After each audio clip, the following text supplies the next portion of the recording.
আকলুর রেবা, সুদ খাওয়া। সুদ খাওয়া, সুদ দেওয়া, সুদের কাগজপত্র লেখা, সুদের সাক্ষী থাকা, যত রকমের সুদ, সেটা রাবায়ে নাসিয়া, রাবায়ে ফদল, মানে যত রকমের সুদ আছে, প্রত্যেক রকমের সুদ এটার সাথে লেনদেন করা সব মোবেকাতের অন্তর্ভুক্ত, কবিরা গুনার অন্তর্ভুক্ত। সুদের মাধ্যমে এক নম্বরে ইয়াতাখাব্বাতুন, মানে কিয়ামতের ময়দানে সে পাগলের মতো দাঁড়াবে। দুনিয়াতেও সুদখোর পাগলের মতো হয়ে যায়, মানে সুদখোরের কাছে কোনো মায়া মহব্বত আত্মীয় স্বজন বলতে কিচ্ছু নাই, সে শুধু টাকা গনে। ইয়াহসাবু ওয়াইলুল লিকুল্লি হুমাজাতিল লুমাজা আল্লাযী জামাআ মালাও ওয়া আদ্দাদা, হে খালি গনে আমার মাস শেষে কত হবে, 2 মাস গেলে কত হবে, 3 মাস গেলে কত হবে, ওয়া আদ্দাদা মানে খালি বসে বসে হিসাব করে, গনে। তো এই সুদখোর হয়ে যায় পাগলের মতো, দুনিয়াতেও পাগল, আখিরাতেও দাঁড়াবে পাগলের মতো।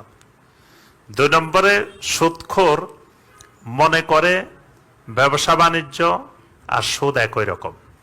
কয় মিয়া কোনোটা এমনি খায়, কোনোটা এমনি ঘুরে খায়, জিনিস কিন্তু একইটা। এটা সুদখোরের পরিভাষা। এটা আল্লাহ পাক কোরআনে কারিমে বলেছেন, যালিকা বিআন্নাহুম ক্বালু ইন্নামাল বাইয়ু মাসতারাবা। নবী সাল্লাল্লাহু আলাইহি ওয়াসাল্লামের যুগের মুশরিকেরা, তারা সুদকে যারা হালাল করতো, তারা বলতো যে ব্যবসা বাণিজ্য করলেও সম্পদ বাড়ে, সুদেও টাকা বাড়ে, দুইটা এক জিনিস, কোনোটা এমনি খায়, কোনোটা এমনি খায়, দুইটা একই। এটা হলো সুদখোরের বৈশিষ্ট্য, আল্লাহ পাক বলছেন। এরপর এরা হারামকে হালাল বানায়, আর হারামকে হালাল বানানো কুফরি। কিন্তু হারামকে হারাম জেনে করলে কবিরা গুনাহ, কিন্তু সুদকে যখন কেউ হালাল বানায় তখন তার ঈমান চলে যায়, এটা কুফরি। 3 নম্বরে সকল গুনাহ তওবা করলে আল্লাহ পাক ক্ষমা করে দেন, সুদের গুনাহ তওবা করলে আল্লাহ ক্ষমা করেন না, একটু অপেক্ষা করেন। আল্লাহ পাক বলেছেন ওয়া আমরুহু ইলাল্লাহ, মানে এই ফাইলটা সাথে সাথে সিগনেচার হয় না, এই ফাইলটা একটু কিছুদিনের জন্য পেন্ডিং থাকে। কারণ দেখবেন ফাইল 4-5 রকমের ফাইল থাকে, সব ফাইল কিন্তু সাথে সাথে সিগনেচার হয় না, কিছু কয়দিন পরে করা লাগে, কিছু বিভিন্ন কারণ থাকে।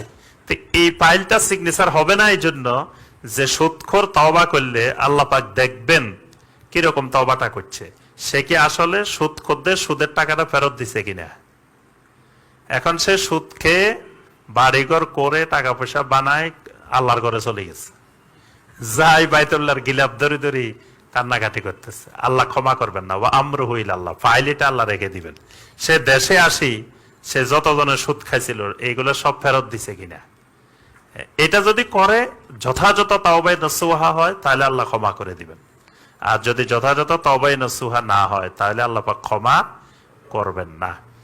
তারপরে সুদখোরকে আল্লাহ দুনিয়া আখিরাতে ধ্বংস করে দেন। ইয়ামহাকুল্লাহুর রিবা, আল্লাহ পাক ধ্বংস করে দেন, তার সব ধ্বংস হয়ে যাবে।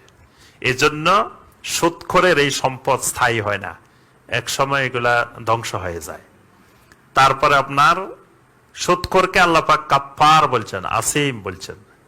তারপরে আল্লাহ সুবহানাহু ওয়া তাআলা বলছেন ঈমান থাকলে সুদ ছেড়ে দাও।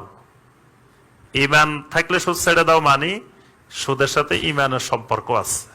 তাহলে তোমার যদি ঈমান না থাকে সুদ ছাড়ার দরকার নেই। তাহলে ঈমান আর সুদ বিপরীত জিনিস। সুদ না ছাড়তে পারলে আল্লাহ এবং রাসূলের বিরুদ্ধে যুদ্ধ ঘোষণা করতে বলছেন।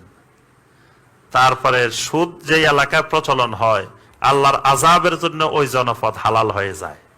আরো অনেক সুদের ক্ষতিকর দিক, 70 প্রকারের গুনাহ সুদের মধ্যে।